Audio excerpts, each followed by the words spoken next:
VVITCH. Cars say a lot about who we are. It represents freedom for a lot of people. This season on Drive, I'm going to talk to all sorts of different people. I looked at car names. Yes. And yes. I found all the car names that have science or astronomically it's inspired. Crazy. It's huge. It is. Yes, I happen to be CEO of Ford Motor Company. For me, it's all about cars, movement, and our mutual passion for things that get us around. This is Drive, and I'm Jim Farley. This episode is brought to you by Paramount Plus. Ewan McGregor stars as Count Alexander Rostov in A Gentleman in Moscow, the new limited series based on the best-selling novel. Stream it on March 29th with the Paramount Plus with Showtime plan. Visit ParamountPlus.com to try it free. Hold on to your butts. We are changing the course of history as we see it. That is what Western demands. Now, this affects Iris. Iris, where are you? What you feel only matters to you. I do not entertain hypotheticals. The world as it is vexing enough. Iris, I have a tip for you. Don't take drugs! Or Whatever Movies with Wesley and Iris. What up, and welcome to Or Whatever Movies. I'm your co-host, Iris. And I'm here with my older brother. Vivesli. Good one. I did not see that coming. If you're a good VVITCH, no one ever sees you coming. Explain. What good are you as a VVITCH if people see you coming from way off? Today we're discussing a movie from 2015. Can we just call it The Witch, please? Why is it stylized to be VVITCH? Because at the time when the movie was set, which is Plymouth 1630s, the character W wasn't in wide use. Oh, so you used the double character V? I guess technically a W, as it were, Bulgari. Or Chaverches. I mean, it's generic, so I suppose to stylize it to VVITCH makes it cool. But it also has the subtitle, A New England Folktale. Yep.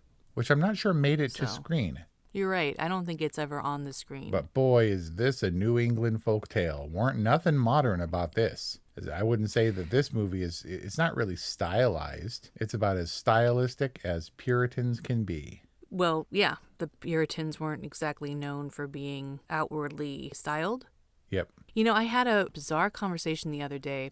The person dove into this whole diatribe about how we as Americans can't say that we're fine, whereas in theistic cultures, people will say, thank God. And yet here in America, we have to always be in distress.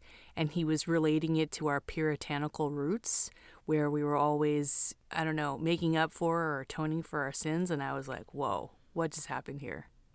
That's the most interesting conversation I've ever heard about our puritanical roots.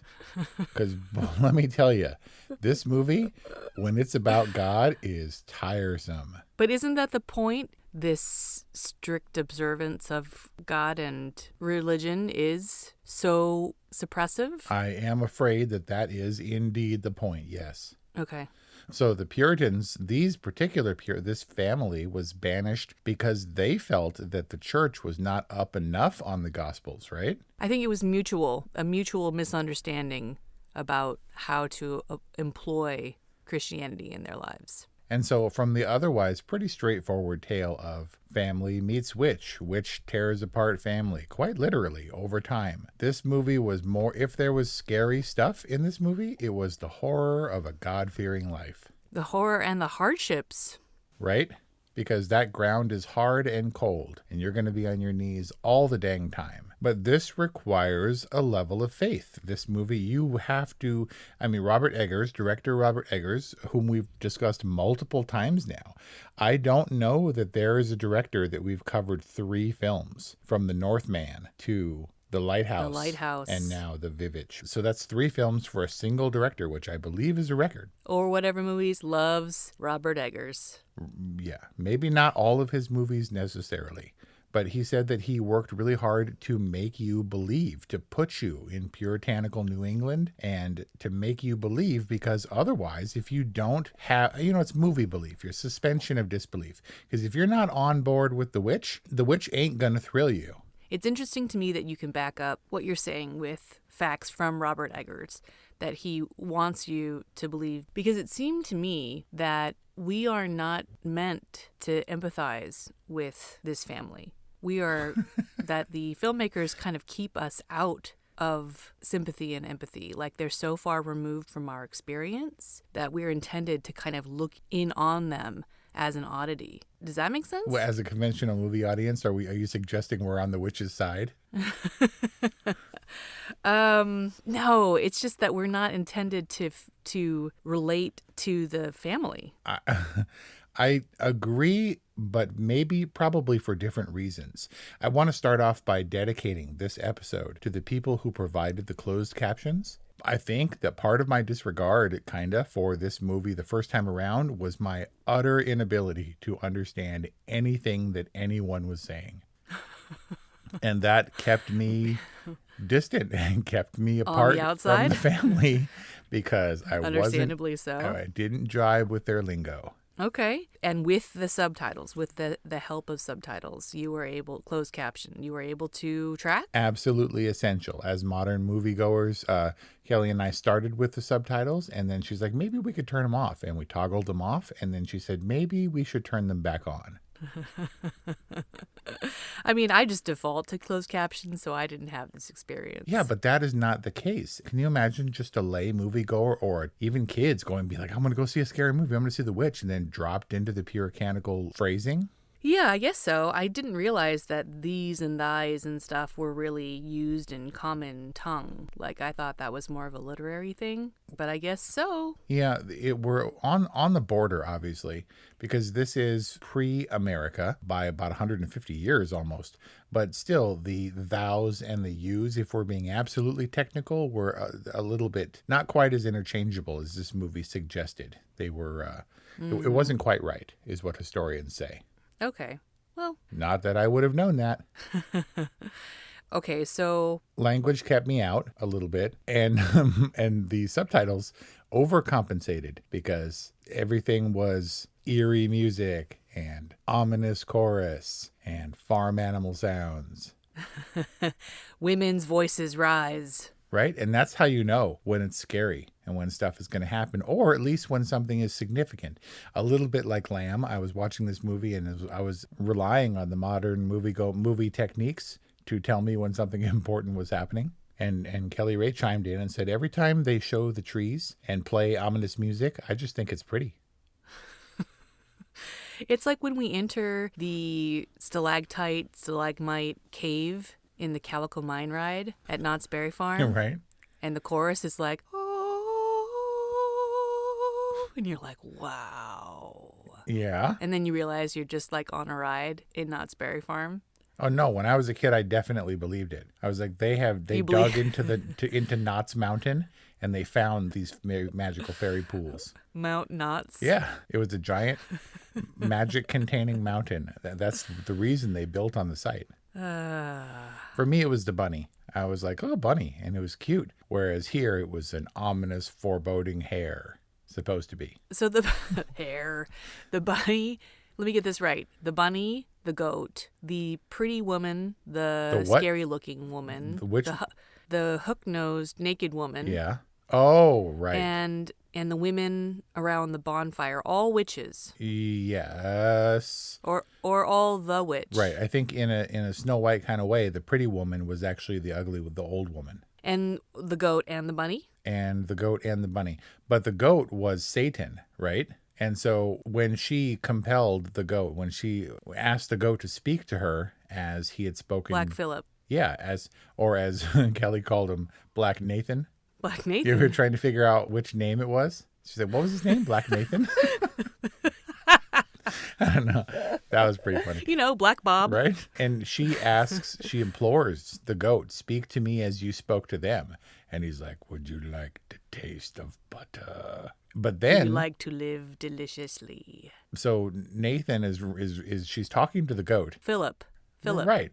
But then Satan is walking around behind her and putting his gloved hand on her shoulder. Oh, he's walking with his boots and touching her with his gloved hand. I can't tell because the goat was Satan, but the witch was the witch, and the witch was also the young witch, but also she's a witch and maybe didn't know it. I'm not exactly she became a sure. witch. She converted to witchness. I mean, not consciously or willingly, did she? I mean, by the time She signed the book. If you're an impressionable young girl and you're in the presence of Satan and the devil or whatever, and the hand on your shoulder and book placed in front of you, you're going to say no? I mean, I think she was a little bit out of her depth there, but I'm not sure that she was like, I shall embrace this horror that consumed my entire family before my eyes. Well, I mean, I like butter. Yes. It's pretty enticing. Yeah, apparently that butter thing was real, but it was only for the poor. It was considered indulgent and sinful, but only if you're poor. I guess maybe it was a means to,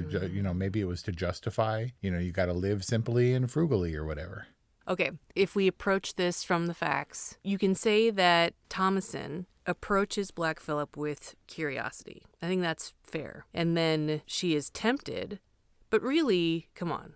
What options at this point does Thomasin have? Her family's obliterated. Yep. She's out in the middle of nowhere. And in addition, she has been so oppressed by her religious upbringing that when she's lifted into the air, she's like literally being kind of relieved of the oppression and the chains of what she had experienced for her whole life. Yeah, the contrasting rapture of the witches is liberation.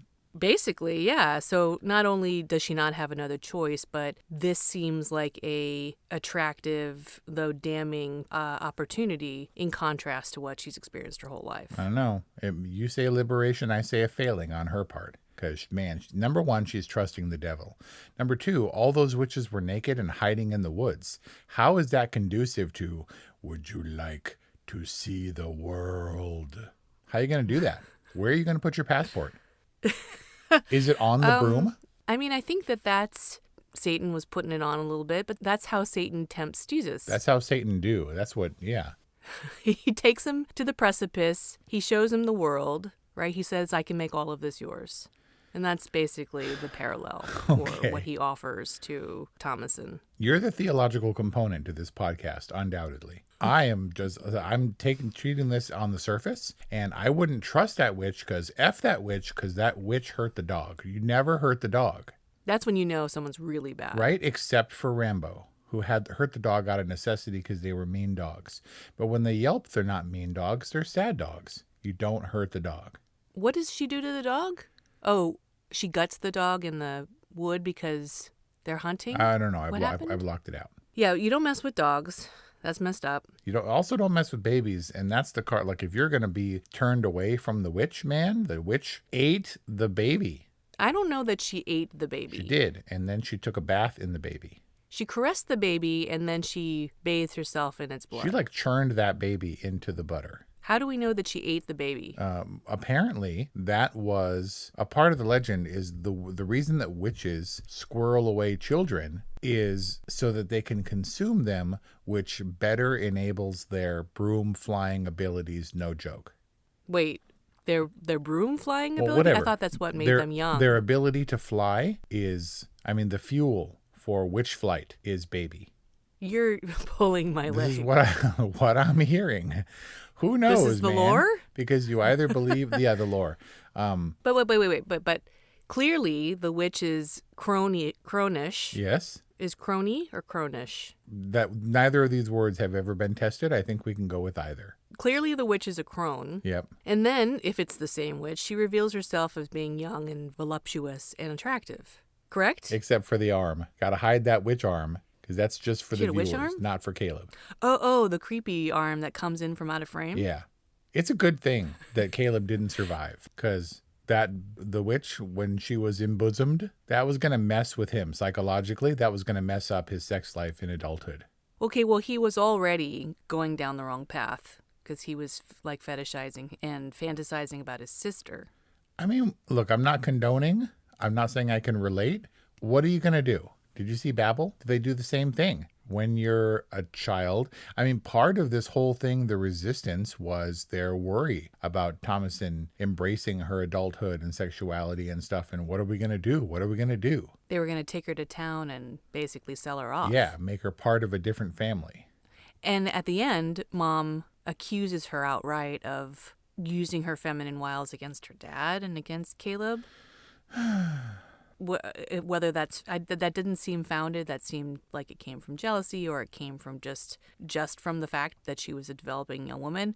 Anyway, Caleb was, I'm not saying I blame Caleb, but he's experiencing his own sexual maturation. He doesn't have a lot of places to direct it, but he's already fantasizing about his sister, and then the witch takes him to her bosom, and I'm assuming that they did it, and I was assuming that the witch was going to have like a witch baby.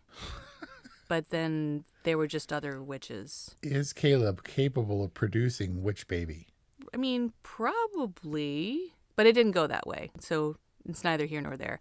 But I wanted to point out some kind of theme that's happening, whether we knew it or not, in our Halloween programming at Or Whatever Movies, all in which witches take the life force from children or babies to become young again. I mean, maybe this is just a witch trope. Yep, I think so. Or like a witch fact. But is it weird that all three of these seemingly disparate movies all have this same connection? If that's the case, I think it's coincidence for us. But isn't that the witch's, aka a woman's primary desire, is everlasting youth? Hey, it's Kaylee Cuoco for Priceline. Ready to go to your happy place for a happy price? Well, why didn't you say so? Just download the Priceline app right now and save up to 60% on hotels. So whether it's Cousin Kevin's Kazoo Concert in Kansas City, go Kevin, or Becky's Bachelorette Bash in Bermuda, you never have to miss a trip ever again. So download the Priceline app today. Your savings are waiting. Go to your happy place for a happy price. Go to your happy price, Priceline. Life is hard, but finding a really great podcast makes the days go by so much easier.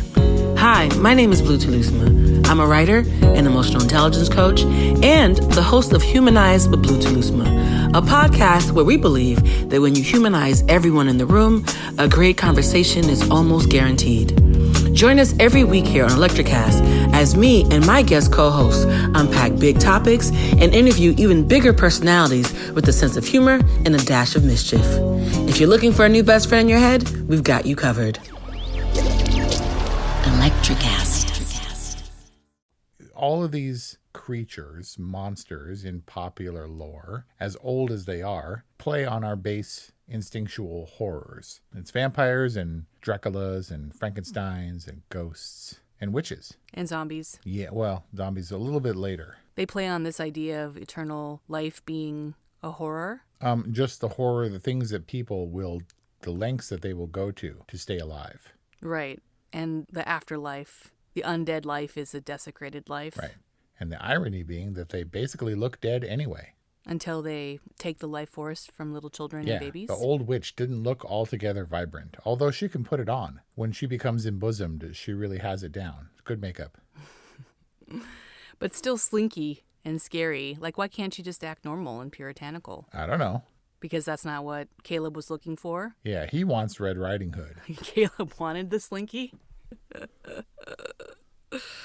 Anyway, I just thought that was interesting because though not witches, I guess they were witches in the Skeleton Key, which is a witch and warlock couple. They're conjurers, man. So the dad, played by the amazing Ralph Ineson, we love him. I love him. From The Green Knight. Anya Taylor-Joy, good. Actually, this Caleb kid wasn't terrible. I mean, he was a little kid, but his rapturous death scene was pretty intense. Really intense. And I thought he was good. The other twins were Shining level creepy or whatever.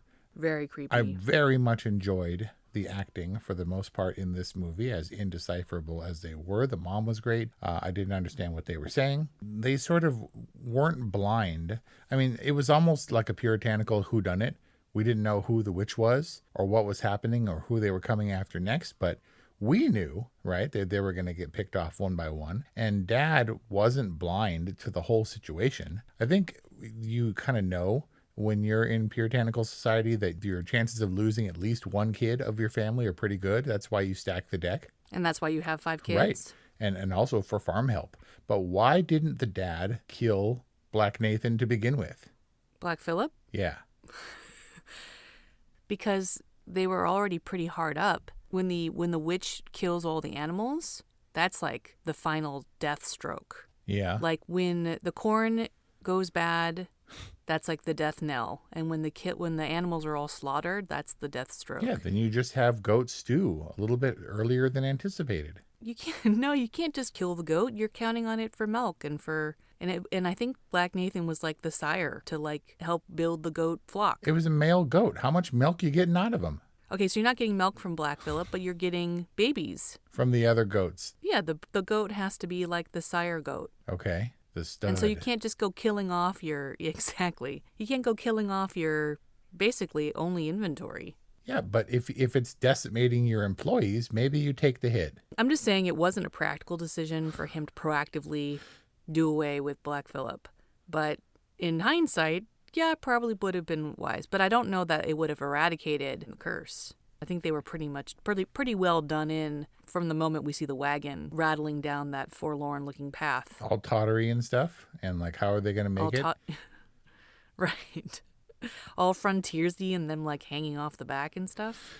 So curse is an interesting word. He said, I have not damned my family. Did he?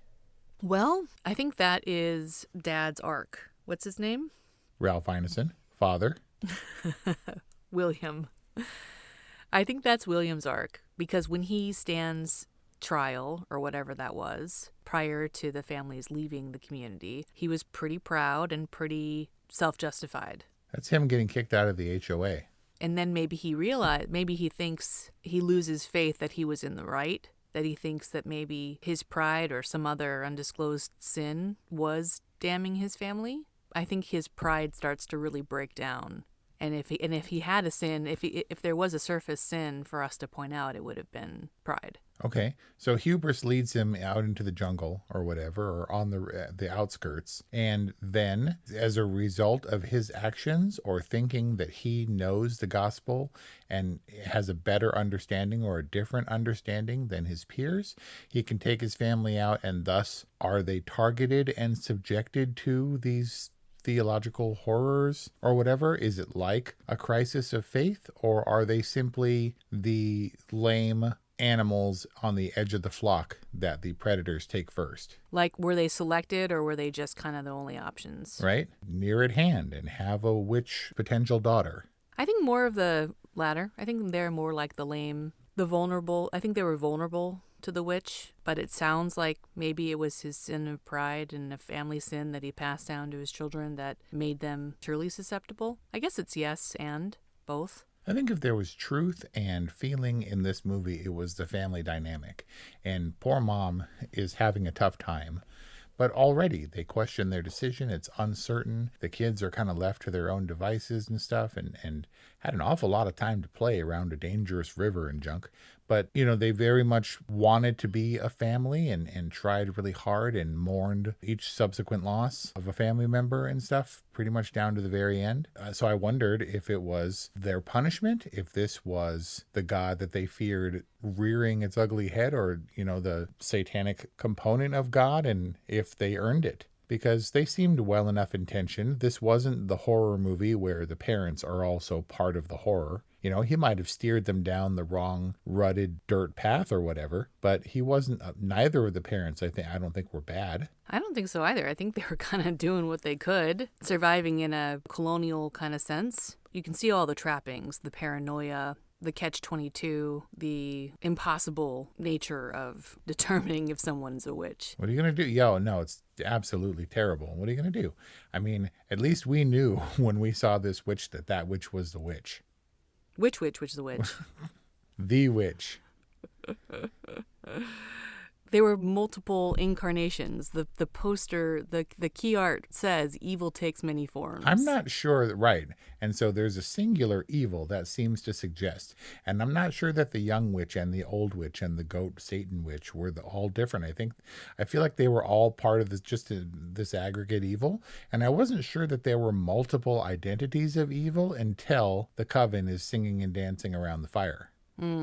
There were some disparate images we have to get around eventually to Robert Eggers' utterly bleak storytelling and how sometimes that works really well. I feel like I liked The Witch better than I liked The Northman, but it wasn't terribly clear, and it also wasn't as surreal as The Lighthouse, which I felt was much more of a mood and was more gripping.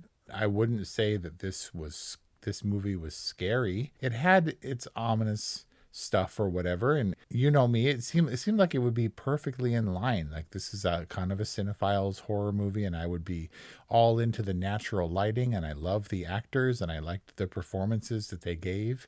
And it's not in your face, it's not like necessarily gory, and it's certainly not full of jump scares or anything. The only time that Kelly Ray jumped was when Philip bum rushes the dad or horn rushes the dad.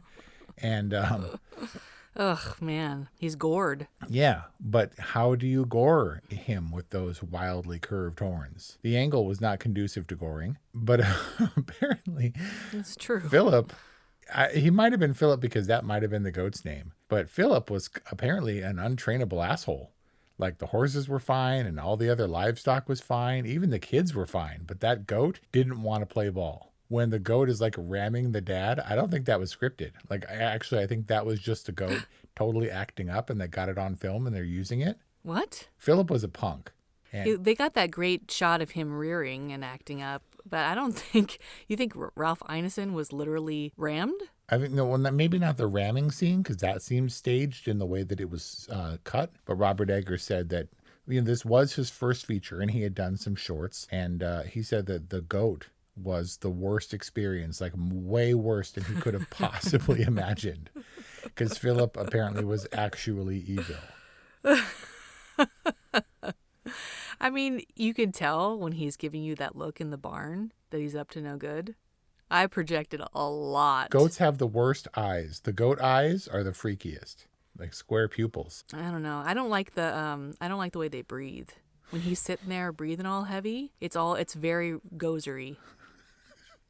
Kind of huffy? Yes. It's like you're just sitting there. Why are you breathing so hard? So let's get into it. Today is a Thursday.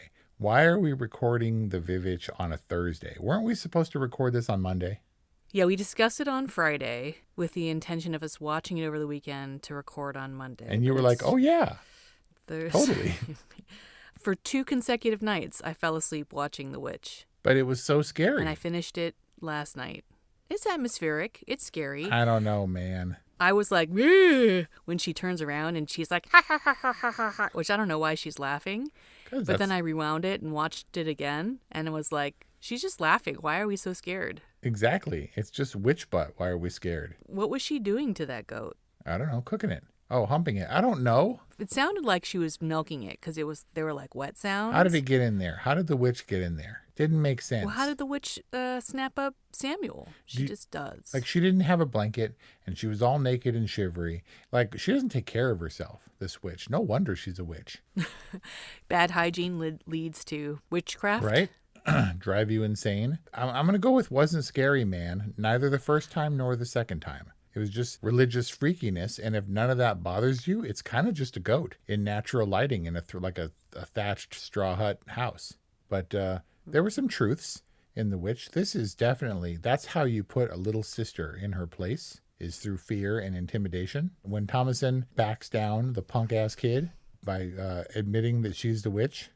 Oh, and then that's how you put a little sister in her place. And then she terrifies them. Which didn't help her case in the end, but in the moment, pretty effective. I don't know. Was it foreshadowing or was it just luck, that circumstance? That's how it came to pass.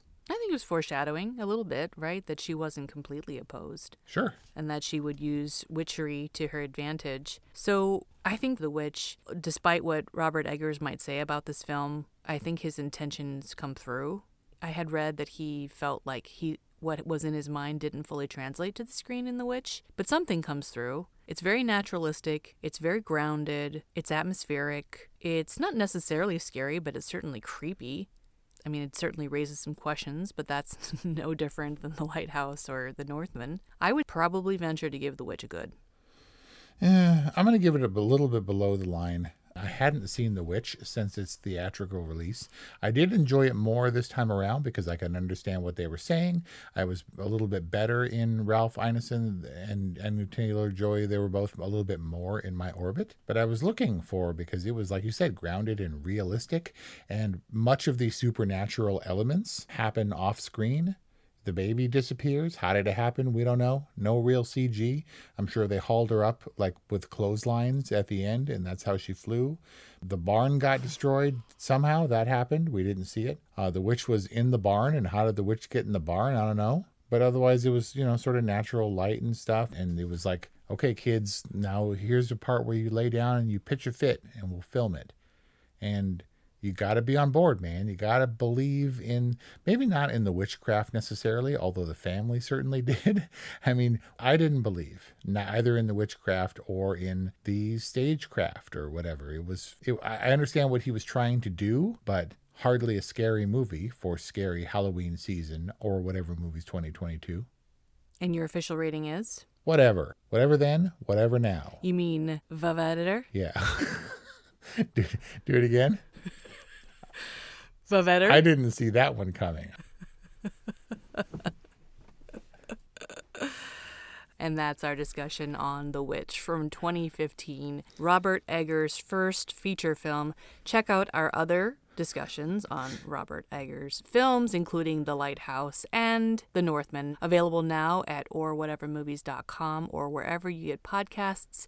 In addition to our other Halloween 2022 fare, follow us on social media at orwhatevermovies, or get in touch, 818-835-0473, or whatevermovies@gmail.com. Happy Halloween season, and we'll see you next time. If you're a working professional wondering what's next for your career, you've come to the right place. Whether you're looking for a promotion, growth, or a potential career transition, look no further. With over 30 years working in a variety of industries, I share my insider knowledge with those ready to get ahead on Career Advancement with Craig Ansell. Tune in to get your strategies for success. Hey, what's happening out there, everybody? This is Lawrence Ross, and I'd like to tell you a little bit about my podcast, The Lawrence Ross Show. Egomaniac. It's a 2-hour weekly exploration into my mind. I also do sketches, celebrity impersonations. You're out of order! And I also do song parodies. Not too shabby for a blind guy. Not only are you visually impaired, but you are geographically impaired. New episodes are released every Friday. Check it out on your favorite podcasting platform or listen to it here on Society 13 on Electrocast. Electrocast.